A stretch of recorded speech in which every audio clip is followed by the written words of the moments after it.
Well, the journey to Santiago was quite easy. I thought it was going to be quite difficult because I flew from London Heathrow to Dallas Fort Worth, and there was only a 2-hour 10-minute turnaround there, which I thought might be insufficient. So I was a bit worried when I got there. But anyway, the flight was spot on. Left on time, arrived on time, and got through the clearance in America, in the US of A. I was through there in less than half an hour, which was quite remarkable. Although there only was our flight in, and coming across from London, it only seemed to be about 2/3 full. And my suitcase, which I thought I was going to have to pick up in Dallas and go through the whole check-in rigmarole again, it was sent direct to Santiago, so that was quite nice.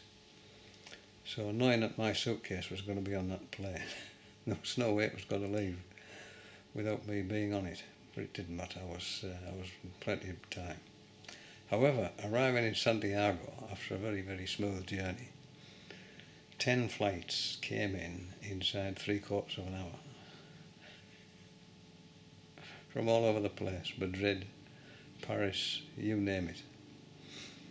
And the passport check for leaving, there was 2,000 people in that hall there. Anyway, fortunately, when all the Chilean residents had gone through, they had half a dozen separate little booths. They opened them all up, and we were all straight through within an hour and a half, which was really remarkable. Now, getting from the airport into Santiago it's a long way. It's a good half an hour. And there are lots of ways of doing it. You can get yellow taxis, which of course are metered. You only need a hold up and the meter's whirring away while you're standing still, which is really annoying. There were tourist taxis which had a blue roof, where you paid a fixed price which you sort of had to agree beforehand. But then there are companies which run shuttle buses, and taxis in fact for that matter, but shuttle buses were the most popular. And I used one called Transvip. Now, when you consider how many people were piling out of this airport,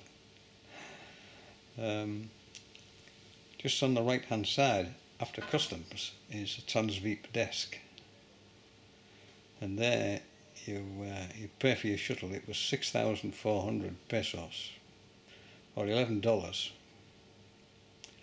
and you got your ticket. You went outside, and these shuttle buses were in and out very, very quickly. I don't think I was there more than 20 minutes. And I was on one of these shuttle buses. Now you have to bear in mind that it visits various hotels, dropping people off. It says on their website it can take an hour and 40 minutes, but I mean I didn't find anything like that at all. And this shuttle bus had 6 people in. And 3/4 of an hour later I was at my hotel. Ditto coming back. You can't order a return for some strange reason. I just got the hotel to ring the day before, gave them the flight number, and they told the hotelier what time they'd be coming to pick me up, which was 6 o'clock in the morning, and lo and behold, they were there, absolutely spot on. And half an hour later, I was in the airport waiting for the flight to Easter Island. So very, very pleasing, and I would highly recommend Transvip. So this was the company I used.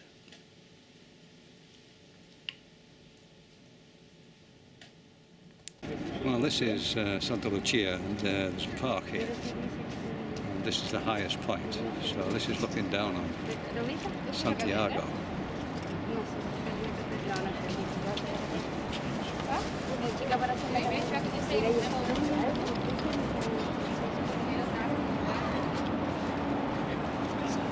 It's quite a popular little place.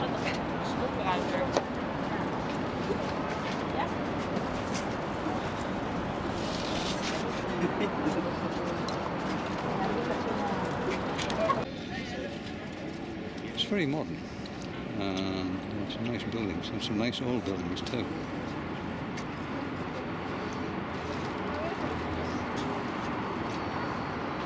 surrounded by mountains.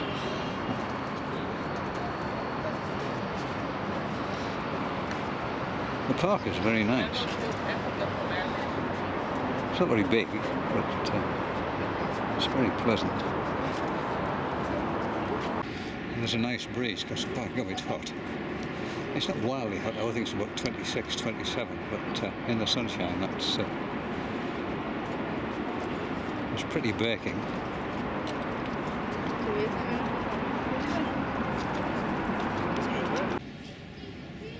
And there you can see the top of this little park, this little viewpoint which I've just been on.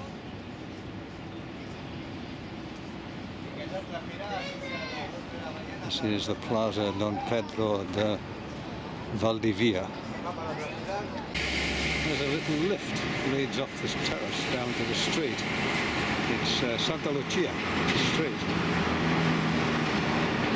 can see it going down now.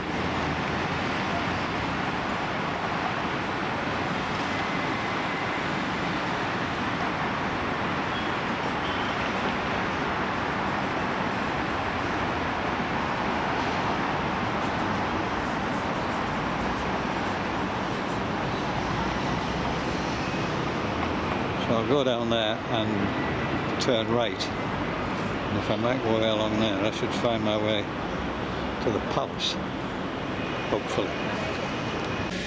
There's some wonderful old architecture in amongst the new.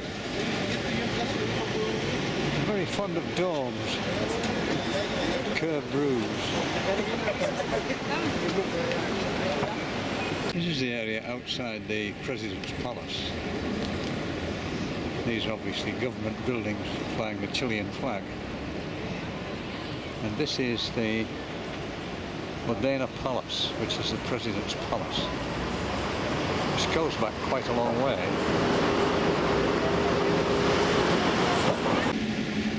This is the plaza on the other side of the President's Palace. This is absolutely massive. Flagpole and this huge flag. It's pity the wind wasn't blowing a bit more. And around it are these wonderful buildings, again, all very utilitarian in their look. And there's the palace for the Chilean flag and the guards dressed in rather fancy uniform.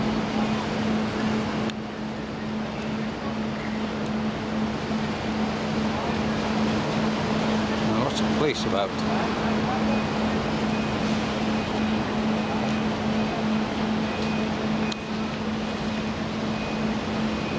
It's very, very pleasant. I'm back down in the evening and the flag is just waving away there in this evening sunshine.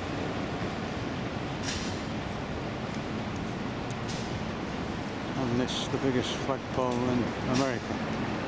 Certainly in South America.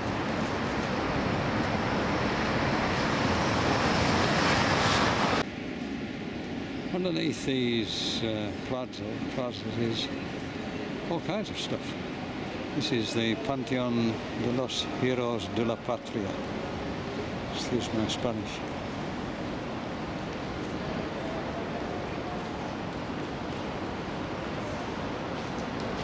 There's another one on the other side, behind the flag there, which is of the 5 floors of history, architecture, all kinds of stuff. It's worth going in if you've got the time. Very quiet. Interesting sculpture here outside the outside the sculpture centre. Modern sculpture. Now,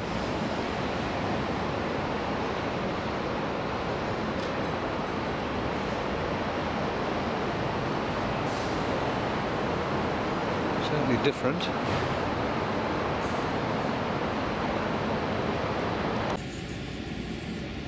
Some wonderful avenues, very wide, almost French-like. I suppose it's essentially This is the Plaza d'Armas. Lots of buildings being renovated here.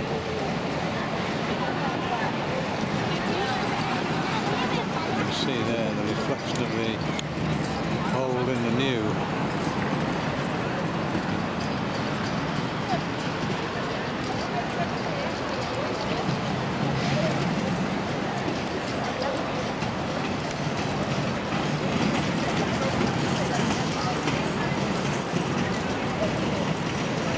There's some nice buildings amongst all the new ones.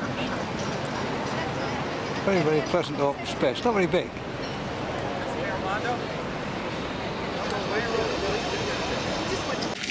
This is a little fountain to the glory of Simon Bolivar.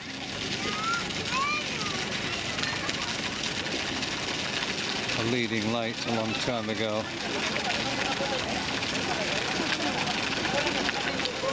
In most of South America, his name seems to crop up all over the place.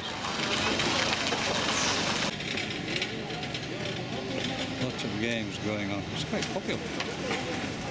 Oh, we're concentrating really hard.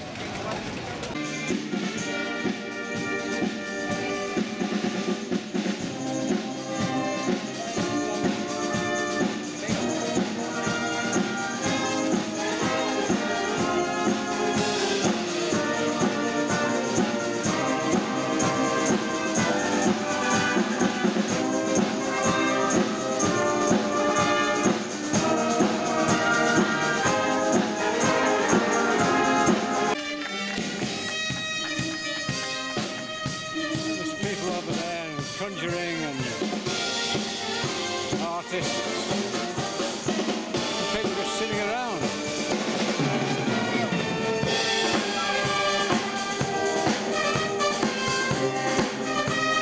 It's 8 o'clock and it's still 30 degrees. Fantastic. Oh, kids playing in the fountain. Having a great time.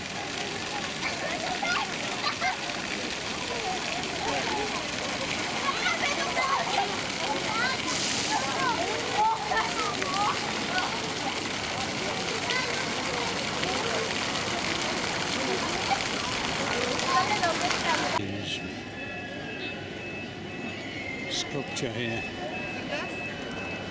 pigeons to sit on.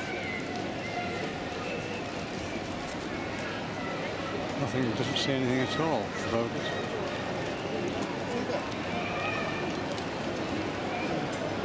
Very weird. This will be an interesting building.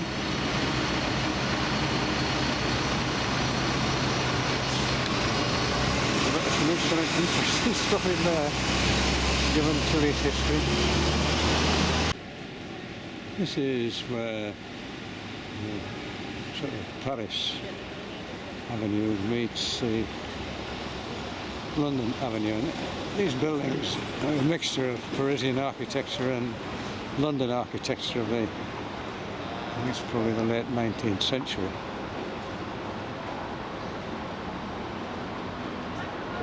In this bright light you get lovely shadows.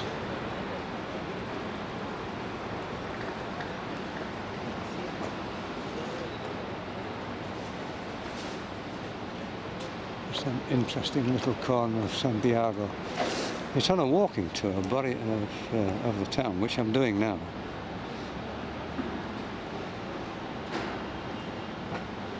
Look at that, a little bridge across here. Paris, this modern building and this quite old building. There's a balcony out the front.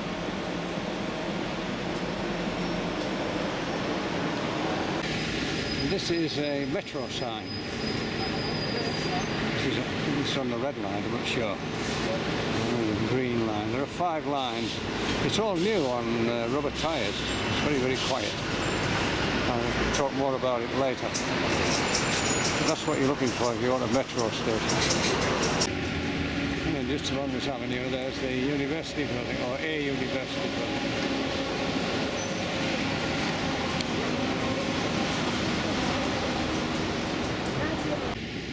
So now we are back at the Avenue Moneda.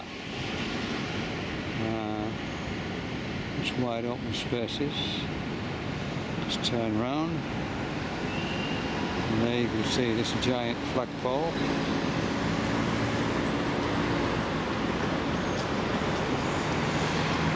And on the other side there you can see the President's Palace. Neda. And it's quite violent history.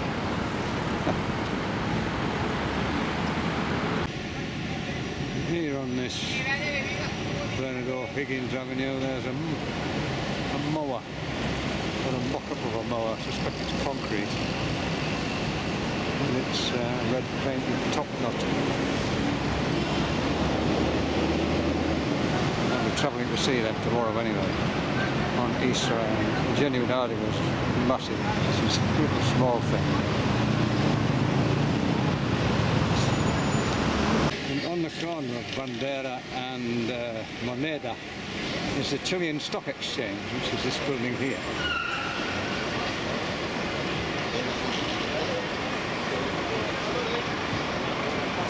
And on this building is the Bolsa de Comercio. I don't know what that means. And right at the very far end of Mendenas is this the Justice Building, Tribunale de Justicia. It appears to be able to speak Spanish. And just across the square is this other magnificent building. Cámara de Diputados.